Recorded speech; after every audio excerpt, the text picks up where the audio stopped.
Hello, welcome to another episode from Casey Weiss. Communism, socialism, equality. Basically, communism and socialism trying to sell equality. Everything should be equal. Everybody should be the same. It never worked. It's never going to work. And I call it the beautiful lie. They tried to sell it as if this is so beautiful, everybody's equal. But it's a lie. It is not true. So first let's establish communism and socialism are basically the same thing. Socialism is more of a system like a group of people own each business and they split up the money, and most of the money goes for taxes, and the government's is supposed to spread it out equally to everyone. So those who didn't make it good that year should be equal as the same as the people who didn't make it good. That is basically socialism, and communism is basically nobody owns anything, everything is owned by the government, and the government, you just take whatever you need. So no country in the world became communism, and Russia, which was called the Soviet Union, was called USSR, United Soviet Socialist Republic. It was socialism, not communism, because so far communism is basically impossible to work. Socialism, you can make it look like it works, it could work for a very short time, but communism is impossible to work. So let's go to the founder of communism and socialism, was Marxist. He wrote his book. If you're curious, you can read his book, and you'll see it's full of negativity, hatred, and rebellion. And all of the other big leaders in the socialist and communist movements, all their books, everything they're written, and there's tens of thousands of them, they all written with negativity, and hatred. Why is that? Because the whole idea of saying equality is based on jealousy. I'm jealous of the other person, so I don't want you to have more. Because in reality, why do you care if someone has more than you? I understand you need to have the basics, and to solve the problem of poverty, socialism and communism is very far away from solving that problem. So help the poor. But if everybody has the basics of life, then what do you care if someone has a little bit more than you? You want to say the world is an unfair place? Yeah, the world is an unfair place. There's people get sick young, people die young, people are more talented than other people. So why getting stuck when it comes to money? So the whole idea of saying equality means I'm jealous and I cannot take that the other person has more than I have. I just can't live with myself that someone else is more successful than I have. So therefore I want to take something that belongs to him should go to me. So when you have an entire institution to build an economy system on jealousy, it cannot work. So anybody that had a little bit sense in themselves and just understood what this whole thing is based on knew from before even it started that this thing cannot work. And it's just going to be a negative thing if ever a country should take it over. And that's what ended up happening. It could simply not work. And yet we see in America where people are like begging politicians to change the system. There's like entire movements trying to change the United States from capitalism to communism. Now, a lot of them will claim, no, we're not trying to change it like Russia did it, or all other countries like China did it. We want to make it more like the European style, like Denmark, you have Norway, we have Switzerland. Now, how about let's take a look about those countries. Does their system work? They have like minimum wage of like $20 an hour. Everybody gets health care. There's college programs. Everybody's free college. But it doesn't work. Have you ever been to those countries? Do you know someone that's been there? And I'm not talking about going on a tour, like hiring a tour guide and just going around looking at all the ancient places and all the interesting things. I'm not talking about that. I'm talking about going around making a survey to see if it works. Going to see how the people live there. Do you know that most people in Europe, in all countries, is basically the same, live in tiny little apartments, like 500 to 700 square feet? While in America, most people live in approximately 2,000 square feet. Well, most people like 1,500 square feet. Maybe single people will live in little smaller houses, but families all live in between 1,500 and 2,000 square feet. And a big percent of America even lives in bigger houses. Why is that? If their system works, why shouldn't they have exactly the same size houses than Americans? Now, another thing about folding furniture. Do you know in Europe, here in America, every person has furniture in every house.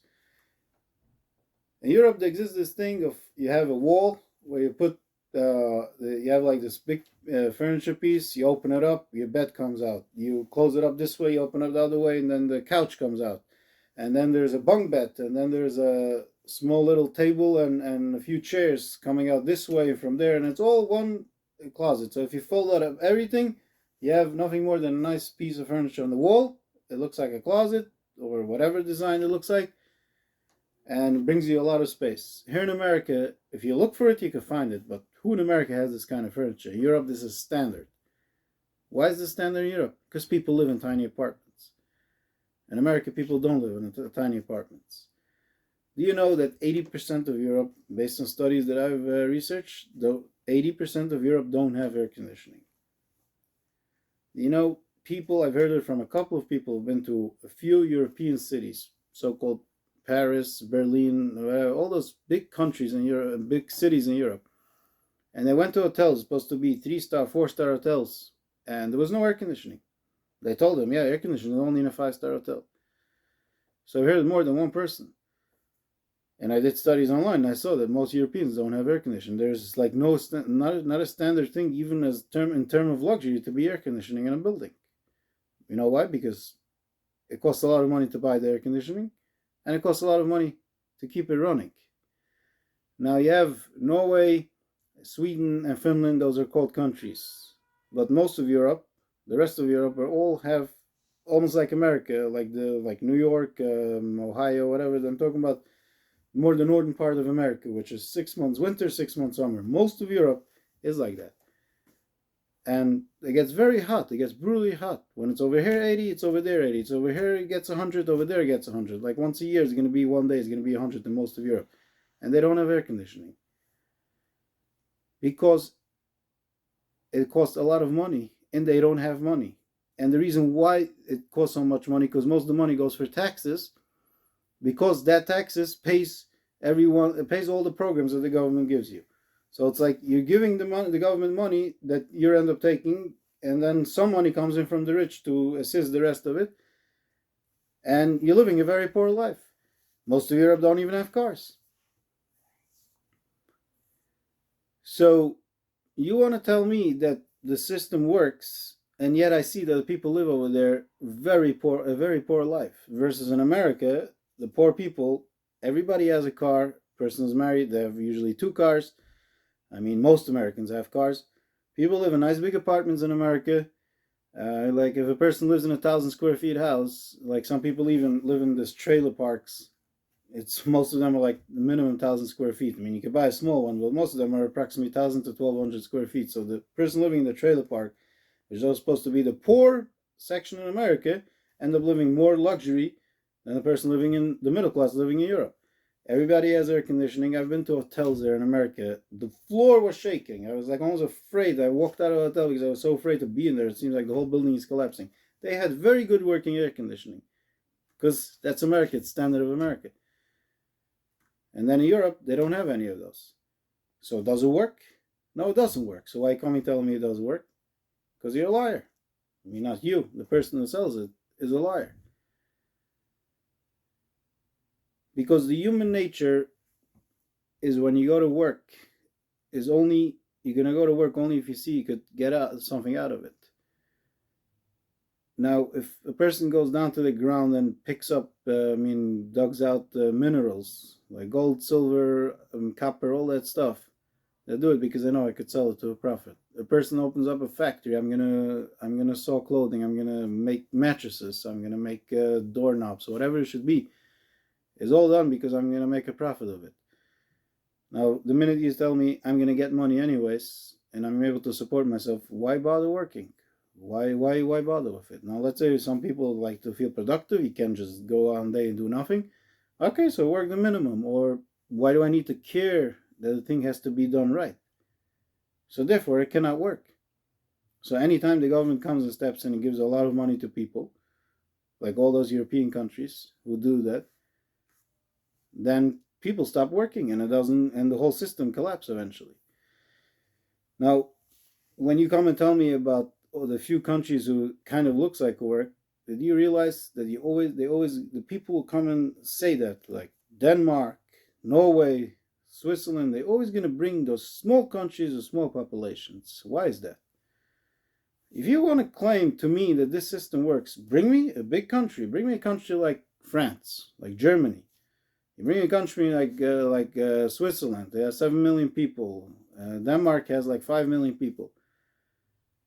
Sometimes those countries it could work because they have a particular thing, like Switzerland. Everybody knows there's Swiss chocolate, Swiss knives, Swiss watches. There's Swiss Alps. A lot of people go there, and millions of people going there every year for vacationing. They have certain unique things, so therefore it brings in a lot of revenue to the country, and therefore it can make it look like the system could kind of work for a very short time. It's not going to last for too long. Their system of this minimum wage and all those things that are going on over there. Now, if their population should double, they have now approximately 7 million people. They're going to have 14 million people. I guarantee you the whole thing will go bankrupt. Now, go look at all the European countries. Why is Germany, they all try to do the same thing. So why is Germany, France, England, Italy, Spain, all those big countries, why don't they have the same system as Denmark and Switzerland? Because it doesn't work. It never worked, and it cannot work. So you have a small country, you can make it look like it works. But in reality, it cannot work. And that's why I call it the beautiful lie. You're trying to sell it. Oh, everybody's going to make minimum wage $20 an hour. And everybody's going to get free college. And everybody's going to have free healthcare. And everybody's going to have blah, blah, blah. And when it comes to reality, we see it doesn't work. So it kind of looks beautiful on that side. It looks beautiful. You're not going to have to worry to be in the poor side. You can have the basics. But then when you look in reality, you see it doesn't work. I hope you all understand. And feel free to leave comments below whether you disagree or if you have any questions. And have a wonderful day. Enjoy. And remember to subscribe.